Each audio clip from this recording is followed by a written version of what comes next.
What's up, my international friends? We're back and we're so glad to be with you for another installation of Lumos Tips, here where we enable success. Let's get rocking and rolling because we have a great surprise for you today. We're super excited. We're going to be talking about the verb to do in a multiple episode installment to help you guys speak English. Let's get going. The verb to do in the English language is a really difficult verb for English language learners to understand. It's not a verb that has a direct translation into most languages and is more of an abstract verb that simply means action, but it can mean all kinds of different actions. And so it's important to understand how we use it and where it fits in. And we're going to start talking today about some of those places. The verb to do has two primary functions in the English language. The first is as a helping verb, a support for other verbs, so that way other verbs don't have to be lonely all by themselves, and so that way we as English language speakers understand better what is being communicated to us. The second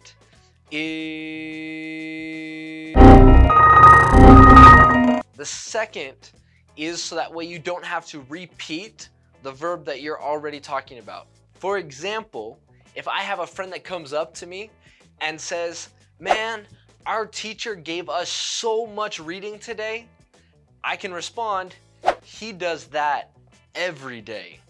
Does replaces the word gave, and I don't have to repeat, "He gives us homework, that amount of reading every day." I can replace it with the verb does, so that way our language doesn't get repetitive. I'm just tripping all over myself today. It's been too long. You guys have been in too many other videos. What am I gonna say? Conjugation. Thank you. Thank you. Different kinds of conjugations for the verb to do are pretty simple as it functions as a regular verb in the English language.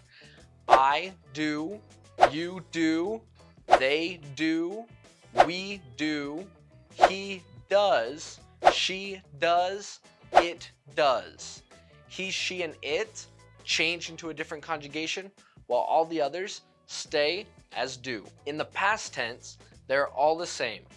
I did, you did, we did, they did, he did, she did, it did.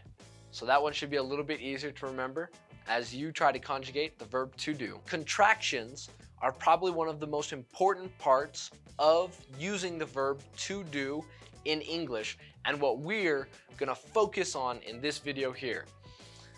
Do gets combined with the word not to make the contraction don't, as does gets combined with the contraction not to become doesn't, and did combines with the word not to become the contraction didn't. Each of these are important and used in everyday language, both in speaking and in writing. So it's important to understand not only how we use them, but the contraction, because most people won't say do not. They'll say don't. They won't say does not. They'll say doesn't. They won't say did not. They'll say didn't. And so being able to recognize it, understand it, and recognize that these are two different words combined is not only important for hearing and speaking, but as we're gonna jump into, we add this contraction where we didn't previously have the verb and change the sentence from a positive sentence to a negative sentence. The first example that we're gonna go over is a bowl of soup. If I want a bowl of soup, I can say, "I want some soup. Please make sure to be polite." But if I say I don't want soup, I have to add the contraction do not, don't, into the phrase. I can't say, "I no want soup." In English, we'll understand what you're saying, but it doesn't sound like a native speaker. We don't say that. We say, "I don't want any soup." I could then ask, "Does he want any soup?" I have to put the verb before the noun and then ask the question, "Does he?" But in the opposite, I would say, "No, he doesn't want any soup." Another example is that I can say, they all went to the party. But if I wanted this sentence to be negative, I have to add the contraction didn't in the past tense to the phrase. No, we didn't all go to the party. In neither of these examples, I want soup, I don't want soup, they all went to the party, we didn't go to the party. We don't just add a negative, but we have to add the contraction don't, didn't, or if he doesn't want soup, doesn't. We can't just add the negative. It becomes essential in the English language to include that contraction.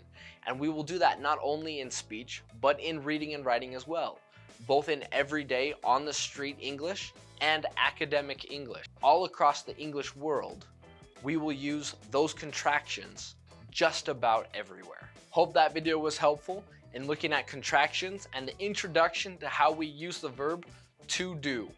Next time, we're going to start looking at colloquials and give some more examples so that way you can have a proper application for how to use the word don't, as well as other forms of the verb to do. Hope to see you next time. Make sure to hit like if you haven't done so already, subscribe so you get the next part of this video, and we'll see you next time.